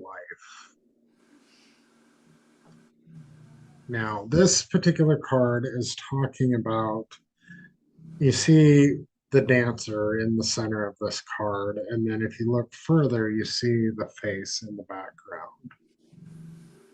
You know, that is, of course, your higher self or your elders or however you want to put it, watching over you. But it's not just about the dance, you know, the life is a dance and all of that fun stuff. This is about the ceremony, and all of this is life. All of those little lights, the sparkles, the twinkles, that's all fractals. That's all you. And that is telling you, yes, you know, you're embodied as human right now, but that's not the ceremony of life. That's just act 3452. There's more to it. So, you know, looking at beyond and looking at what is outside of your body and start incorporating that into your daily life more and more. Mr. Carl. How's the energy of the cards for you? It's pretty shebangin'. Shebangin'. I don't know if it's the card, the hat, or the wizard dude. I don't know, but if I'm speaking my loud voice, you can hear my gongs. I set up my gongs in the room today, and it feels like they're reverberating my voice back to me, right? Do you have the weirdy mallet? I don't have it right here. Well, Wait, I do. all right, do it.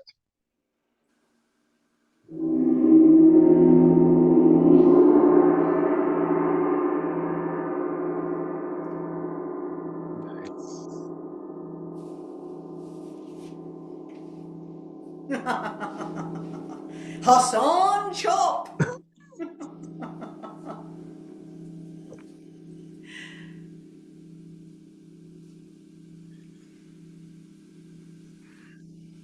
Okay. First weirdy card for Carl. Of course, we have Destined Life and Fated Life.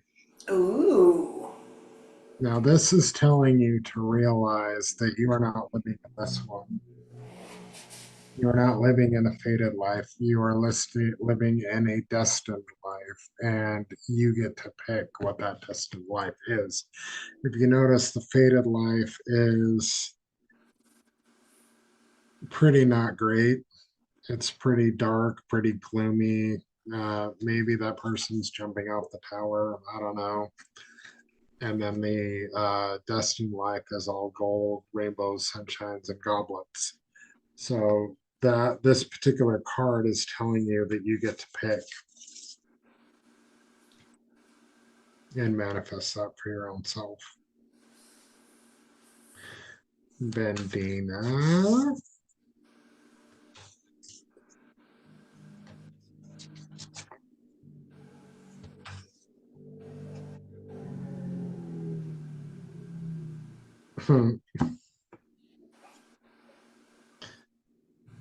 Chamber of Souls Gifts. Now, if you notice, there is a woman standing in front of the mirror on the wall, who's the fairest of them all. But it's a portal and it goes on and on and on and on and on and on and on and on and on forever. Now, this is telling you that's you, right? Like you're looking at your life going, what are my gifts? Well, they're everything. Like literally, you can do whatever. Just pick something and do it. And then if you don't like it, pick something else and keep picking until you find something you like to do. Because you can do everything. Your source. We all are. So It also looks like the mirror in Phantom of the Opera. it might be the mirror impact. I'm just saying. Boom, boom, boom, boom, boom, boom.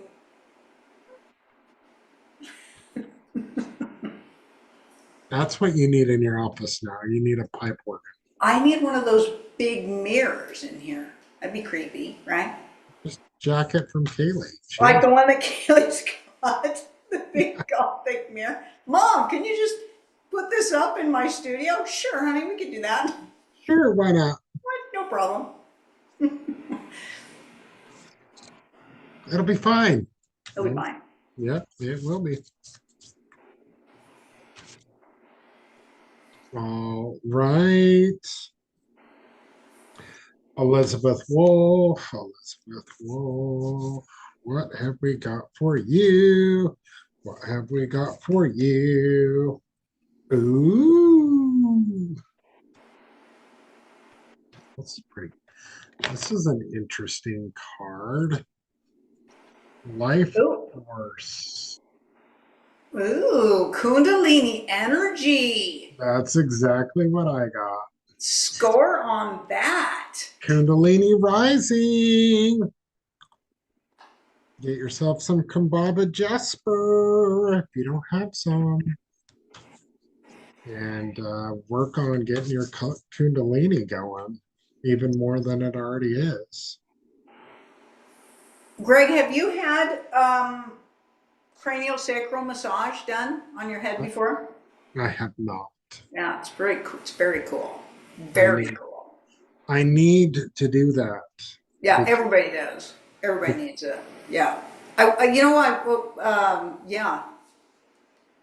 We should ask Dr. Mack about that, right? we should. Yeah. Although I don't know if that would mess up my TV reception I get from my plate in my head. They'd probably charge you extra because your head's so big. Double. Mhm. Well, that's all right. When I get pedicures, they don't charge me as much. Because you're missing your toenail on your toe. Like, what is that? I believe you commented about that. It looks like a little penis on Oh, your foot.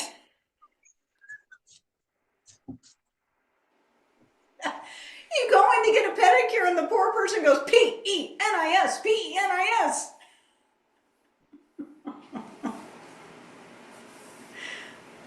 I'm glad that we are serious in all this here. As a heart attack. Oh, did you see what I just did there? I did. Yeah. I did. I did. And you know what's really funny since I've had two heart attacks Ah, is when people say that, you get super pissed off at them and tell them it's not funny. And they're not like, funny. oh my gosh. Like, just kidding. I don't care. All right. Go time. We have the burning rose. Ooh. Oh, To me, this is about burning passion, but I think this card is got a lot of symbolism in it that is unseen, like the phoenix that's right there. mm-hmm. And this is about, you rising from, you know, your trauma, rising from your current life situation that's giving you fits, and this is telling you to ignite your passion, which will engulf you in flames and destroy your current reality. But it'll be okay. It'll be fine. It'll be fine. You'll get better. You'll grow up stronger. It's totally fine. Uh-oh. Oh no. Uh-oh. Where is she? Where is she? There she is! Suki! Her face is all dirty. Where's Mama Mika when she needs her to Where clean is the face? where is Mama Mika? Go find Mama Mika. All right, K-Tac, K-Tac.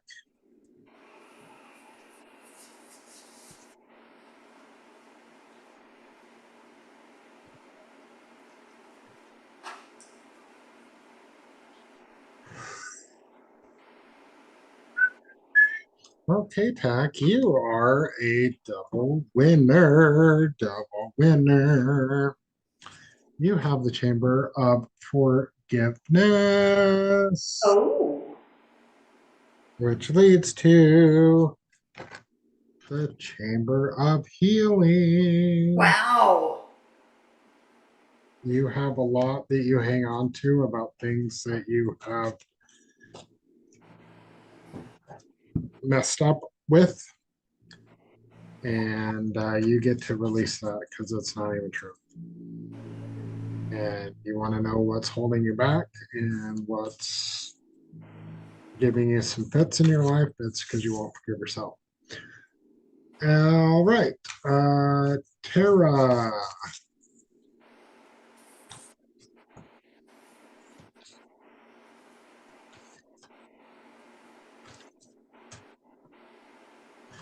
Oh, talked about this the other week. Yeah, there it is. Yeah. Life force, Kundalini energy rising. Kambaba Jasper is really good for that. Kundalini yoga. Um, the psoas muscle is yin yoga for that one. Yin and Kundalini energy, Kundalini yoga, very good for that. All right.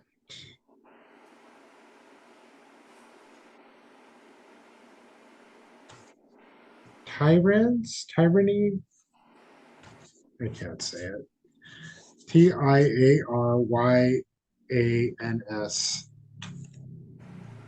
How do you say that? I don't know. I'm not Okay. looking at it. I can't articulate anything that I'm not looking at. Your dyslexia screws your brain up sometimes. My brain, yes, it does. It really does.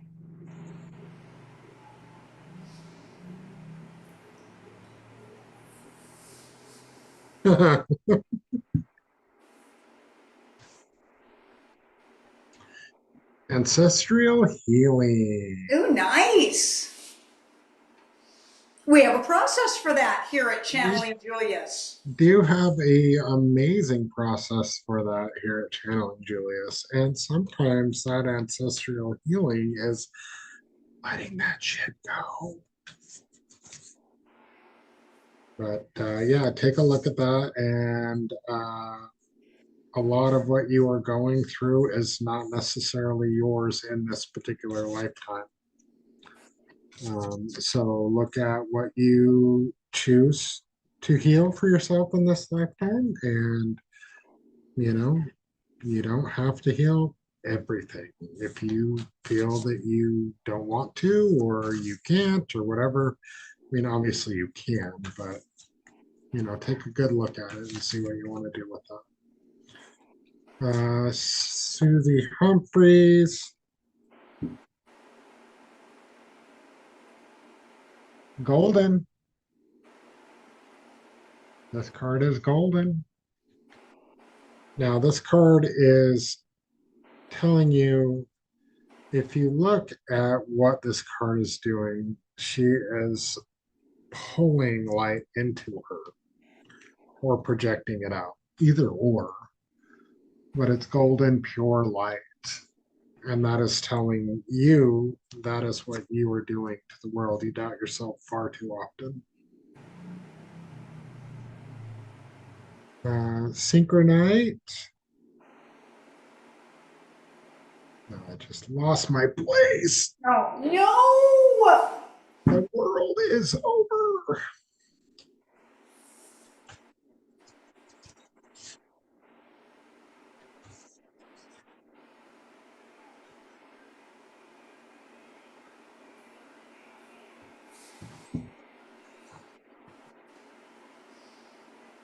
This is the holiest temple. And this is telling you to watch Saturday Night Fever and Baby Dance Disco Inferno. There you go. This is telling you that you get to choose what your holiest temple is. It can be a part of you, it can be a place in your house, it can be whatever you get to choose, and you get to honor that accordingly. And it may just be a state of mind for you, but it's telling you to find that place so you can find peace there.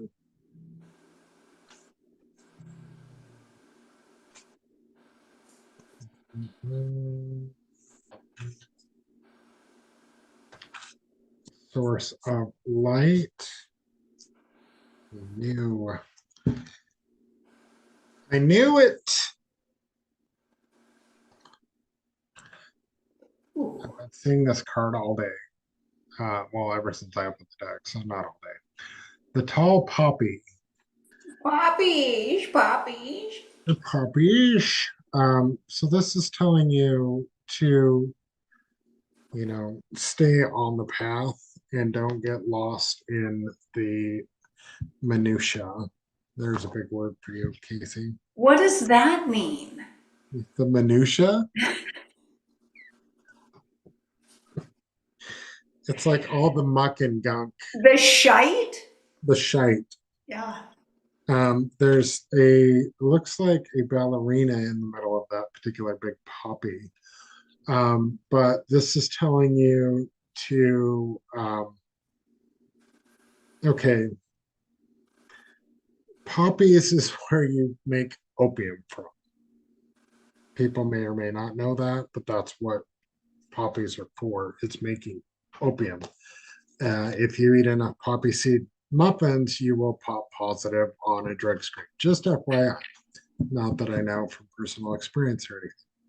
But this is telling you that you have a big field of poppies around you that are trying to pull you in other directions and distract you from your conscious journey or whatever you're wanting to get done for that particular day, year, lifetime. And yeah, don't get swept up in the big poppies.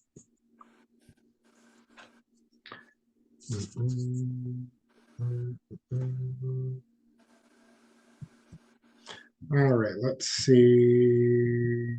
You're welcome, Sunny Day. You're welcome, Tammy. I know Temple, I got chills when you showed me my card pull. Thank you. Profound message. No problem. Thank you.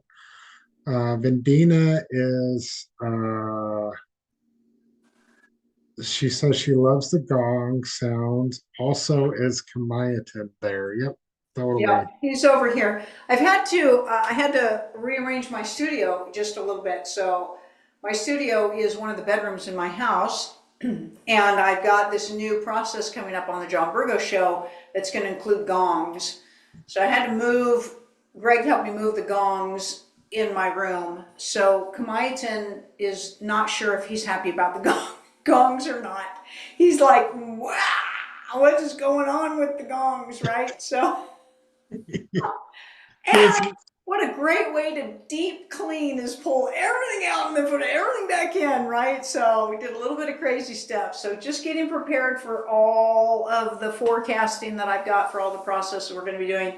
And this process is going to involve gongs, so it's going to be pretty cool. love it. Yeah, Kamayatin has been very loud in the last little bit. He's not sure. He's He's like, not. "What are you doing?" You keep bringing stuff into my space, I Kasey. know, and I switched these guys here, these guys here, and I got, yeah, we had to move things around a little bit. All right. Susan Humphrey says, "Thank you, Greg. I know exactly where to go." I love that. You're welcome. Thank you. Sunny days. I love this message so much. Awesome. Love that. Oh, I'd love to have a message. Okay. Or a massage. A massage. A cranial sacral massage. Yeah.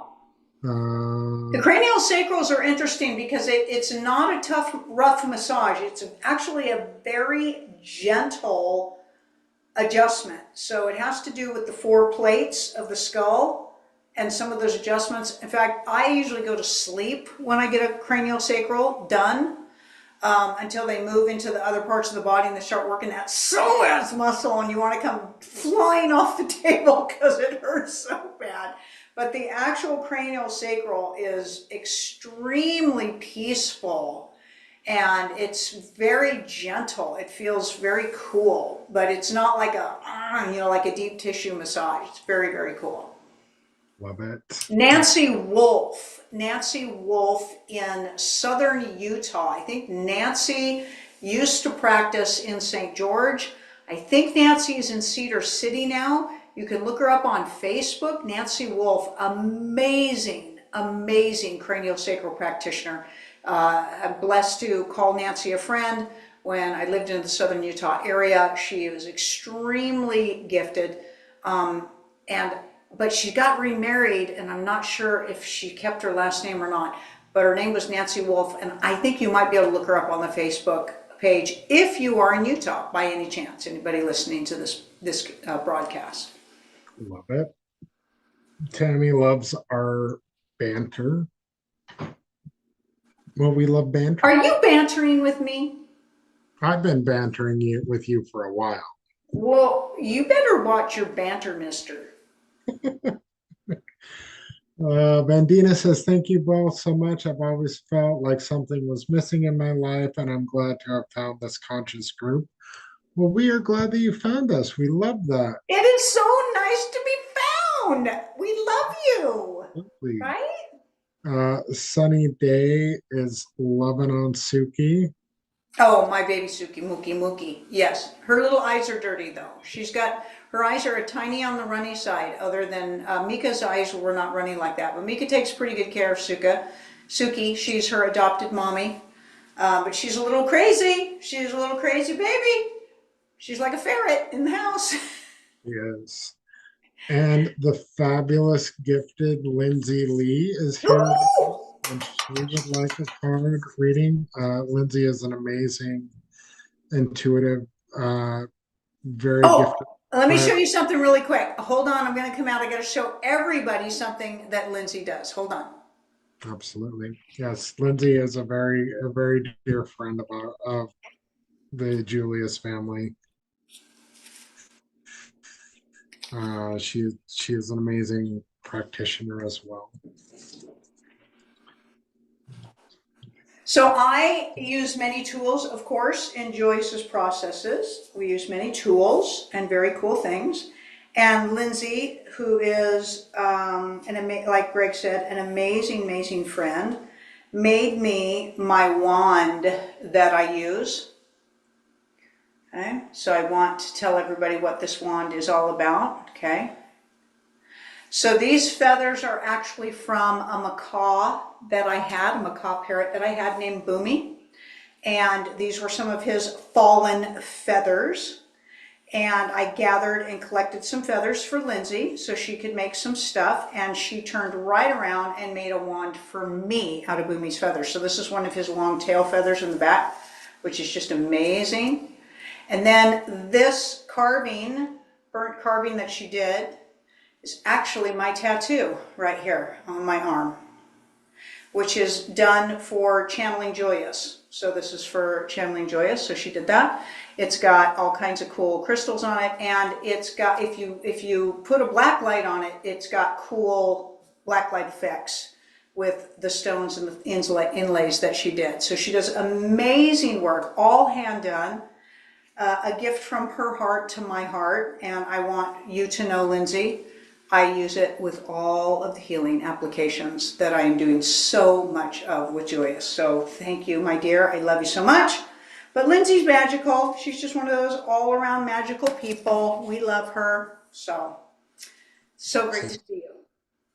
We do love her. We do miss being in her presence. And yes, Lindsay, I would read for you anytime you would like. No questions asked. So, for you, my dear, I pulled some cards that I feel are very applicable for you. I think they embody you very, very much. The first one is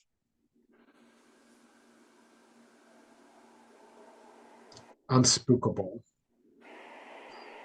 To me, that is telling me, talking about your unshakable nature, your ability to always be true to yourself and be who you truly are, no matter the situation. Now, the next one is the Chamber of Protection. I know there's a lot going on with you, and I know that there's a lot of pressure and a lot of attacks that are directed in your nature, in your way, not your nature, in your way towards you. Never forget that you are safe, loved, and protected. Um, not only by Julius, but the tribe. We all love you very, very much. And what you are going through right now, Chamber of Transformation. I feel like that is you, that bright shining light. Um, you've helped me in ways that you probably will never know, and I do love and appreciate you very much.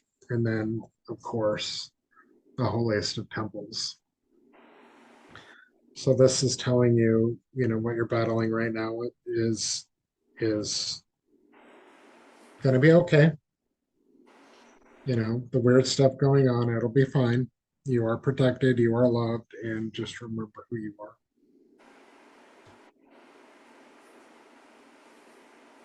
Do you want to answer a question about your tattoo?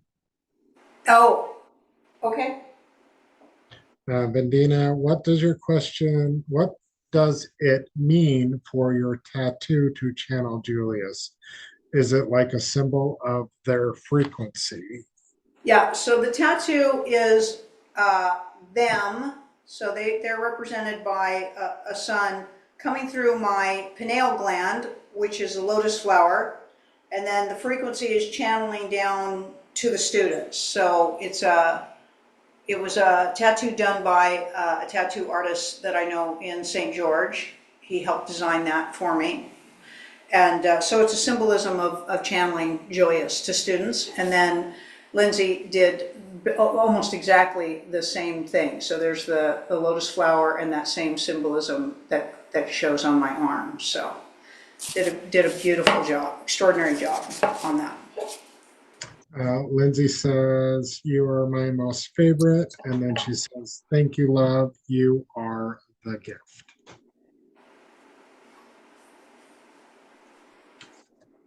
Uh, everybody is saying that the wand is amazing. It is amazing. It's And amazing. so beautiful. What was I think one of the most amazing parts was she was working on it, and I didn't realize what she was working on, or that she was working on something for me. She was at the property, just doing her thing, and it's just got so much about me in it. And she just does. She makes things. She's a like Greg said, she's an amazing shaman. She's a healer. She's an intuit. She's just amazing. So yeah, very cool. Personal items, personal gifts are the best, aren't they? They're the best. Just the best. And I just love them all so much. The things that people gift each other, it's just, you have so much love transferred in that gift. They're just irreplaceable. They're just priceless and irreplaceable. I'm so blessed to have the things that I have. Unfortunately, I lost some of them along the way. That's actually not true. Some of them were taken from me along the way, but it's all good as things come, fully back together. But when we have the things that we have, we truly, truly, truly cherish them and the energy that they provide. Absolutely. Uh, Lindsay, you're welcome from the bottom of my heart. She says, thank you, Greg. Thank you from the bottom of my heart. It's a weird shakeup and breakup. And Lindsay, don't hesitate to reach out. I will talk to you anytime. Ooh, let's give Lindsay a Lenormand card read. We Woo-hoo. should. We should. We'll give you a Lenormand anytime you want. Or super fun. It would be fun to connect with you. Steampunk Lenormand. Absolutely. Absolutely. Do the feathers hold special energy out of curiosity? Yeah, I had a rescue facility in southern Utah. At my retreat facility at my home, I specialized in parrots, rescuing parrots. And Boomy was one of my macaws. Boomy was a Harlequin macaw, so he was a cross blended breed. He was absolutely stunning. He was so beautiful. And these are some of his fallen feathers. So most people that have exotic birds will gather their feathers and keep their feathers. We had a lot of turkeys on the property as well. We had beautiful, beautiful turkey feathers, and we used to gather those up for our practitioners to be able to make things. So the macaw feathers are extremely magical, extremely magical. They hold a super, super high vibration to them, as well as the colorations are my favorite, are the aquas and the blues and the gold tones. And of course, because I have this bird, that it still carries the energies of him, for me. And the energies of birds are just amazing. They're interdimensional beings, they're transformative beings. So being able to have devices and things that are, made from personal items are just crazy. They're just crazy powerful, crazy powerful. So I use this wand to connect me to energies because I do my processes. Julius does their processes here on Zoom. So I use this wand always to connect the energies. So it's a wonderful, wonderful, deep connective piece for me. Can you show a close-up of where the feathers attach to the above that chrysocolla? All right, so that little purple looking thing is actually organite that Lindsay made and placed in there. Yes, very, very cool, very, very personal wand.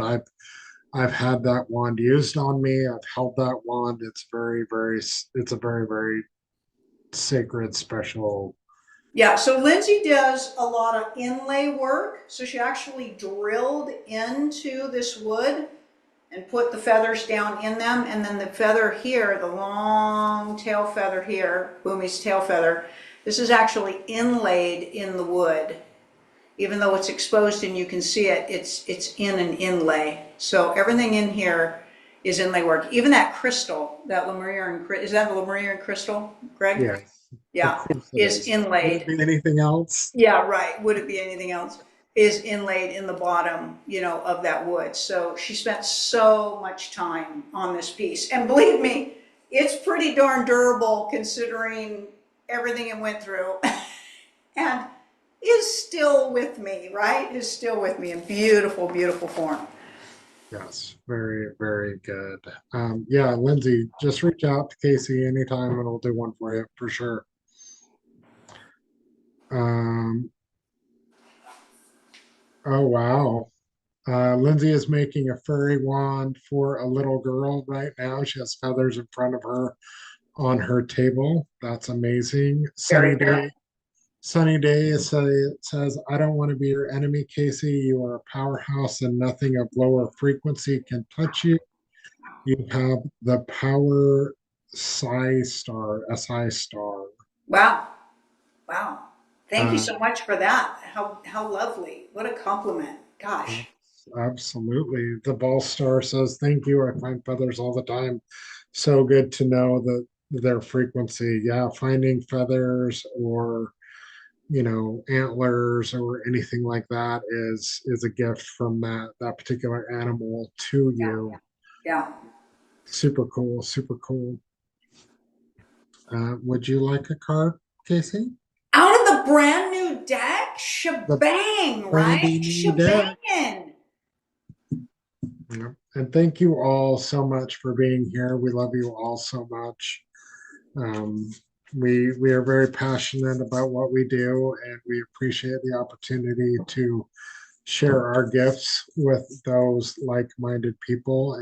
It's one thing to do readings or talk to people that don't understand. It's another to talk with like-minded individuals and have expansive conversations. And we love you all so very, very much. Lindsay says, my heart is full. Thank you both. I love you dearly. We love you as well. Yeah, yeah. Lindsay, you want to type in if you want. We are happy to share your contact information for any of you out there who would like to consider talking to Lindsay about maybe making some artwork for you. Lindsay, if that resonates with you, punch in your contact information and Greg will share that. Or if you want to just put it in, obviously it will be shared in the group. Or if you don't want to share it, that's fine. They can Yep. email support and we will get them to you if it resonates. Yeah. But yeah, I was gonna say the same thing. It's almost like we're linked. It's like syncing brains up. Like we're the same person. Oh Right. wait. It's almost like there's only one of us here. Well, bye, Tammy. Um, Sunny Day, thank you both so much. Have a great week. It's so much fun to spend Sunday night with you. Yes, Sunny Day, we love you as well. We love having you on the show. While we're waiting to see what Lindsay comes up with, we'll do a card for you. Ooh. Can't share that one.